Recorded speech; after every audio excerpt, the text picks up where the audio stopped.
सांगली जिल्ह्यातील ईश्वरपूर पेट्रोल पंपावरची आपण अवस्था पाहू शकता। या ठिकाणी भली मोठी अशी पेट्रोल आणि डिझेल भरण्यासाठी रांग लागलेली आहे। एकंदरीत पाहिलं तर या ठिकाणी नागरिकांनी आपल्या दुचाकी पेट्रोल भरण्यासाठी या ठिकाणी लाईनीमध्ये उभा केलेले आहेत। गेले 2 दिवस झालं अशीच परिस्थिती आहे। एकंदरीत पाहिलं तर भली मोठी रांग या ठिकाणी पेट्रोल भरण्यासाठी लागलेले आहे। ते नेमकं कशासाठी लोक पॅनिक झालेले आहेत, लोक का घाबरलेले आहेत हे आपण त्यांच्याकडून जाणून घेऊया। या ठिकाणी ईश्वरपूरमधील याच पेट्रोल पंपाचे मालक संजय पाटील या ठिकाणी आपल्याबरोबर आहेत। मला सांगा सर, कशा पद्धतीनं गेले 2 दिवस झालं या ठिकाणी गर्दी आहे आणि काय सध्या अवस्था काय आहे? गेले 2 दिवस झालं आज जी परिस्थिती आहे तेच परिस्थिती आहे। आम्ही सर्वजण कर्मचारी, मालक किंवा सर्व आमचे मित्र हे 2 दिवस झालं पंपावर आहेत। पण कशासाठी हे झालं आहे अजून प्रशासनाकडून कुठलेही गाईडलाईन्स आलेले नाहीत। पेट्रोल डिझेल कमी आहे असा कुठलाही आलेला नाही, सप्लाय पण रेग्युलर चालू आहे। परंतु ही परिस्थिती कोरोनाच्या काळात जी परिस्थिती झाली होती त्याच्यापेक्षा वाईट परिस्थिती आज इथं झालेली आहे।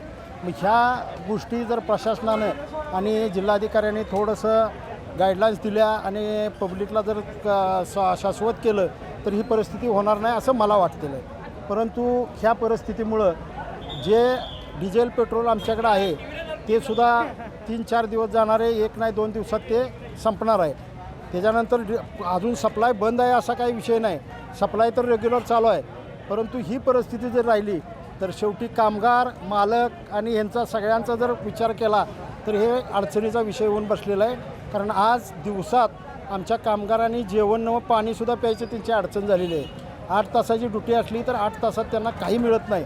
ही वस्तुस्थिती कालपासून आहे। दिवसभर अशा गर्दी चालूच आहे, दिवसभर आहे। दिवसात एकही मिनिट असा नाही की तिथं थांबलेला आहे की सकाळी पेट्रोल पंप चालू किती वाजता होतो आणि बंद किती वाजता होतो? नाही। आता रिलायन्स जिओ BP आमचा आहे तो सकाळी 6ला चालू झाला तर रात्रभर पण चालू असतो आणि परत सकाळी ड्युटी चालू झाली की म्हणजे 24 तास गर्दी, सगळी गर्दी अशा पद्धतीनंच आहे। रात्री 12, 1, 2 नंतर थोडं कमी होतं पण तरी पण असते ती।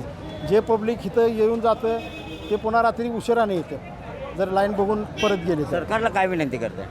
सरकारला आणि प्रशासनाला, कलेक्टर साहेबांना माझी एक विनंती आहे की आज जी भीतीचं वातावरण सगळ्या पब्लिकमध्ये झालेलं आहे, कस्टमरमध्ये झालेलं आहे, ते भीतीचं वातावरण कमी करण्यासाठी आपल्याकडून काही उपाययोजना आहेत आणि काही गाईडलाईन्स आहेत त्या सरकारनं आणि कलेक्टर साहेबांनी द्याव्यात अशी आमची कळकळीची विनंती आहे। नक्कीच आपण पाहू शकता या ठिकाणी लोक का घाबरलेले आहेत हेच आम्हाला अजून कळालं नाही। मात्र गेली 2 दिवस झालं 24 तास अशीच रांग आहे आणि या ठिकाणी लोक घाबरलेल्या अवस्थेत या ठिकाणी आपल्या दुचाकी घेऊन, 4 चाकी घेऊन या ठिकाणी पेट्रोल आणि डिझेल भरण्यासाठी येत आहेत। राज्य सरकारनं आणि जिल्हाधिकाऱ्यांनी त्वरित आपली भूमिका जाहीर करावी आणि आपल्याकडे साठा उपलब्ध आहे का नाही याबाबत खुलासा करावा।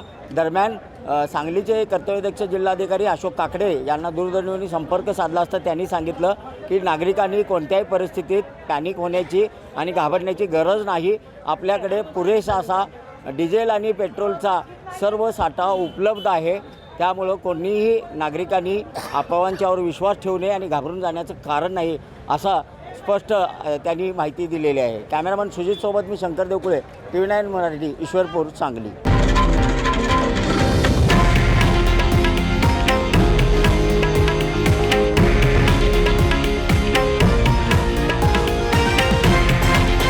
हे आहे देशातील नंबर 1 न्यूज नेटवर्क आणि आपण पाहत आहात TV9 मराठी, एकमेव।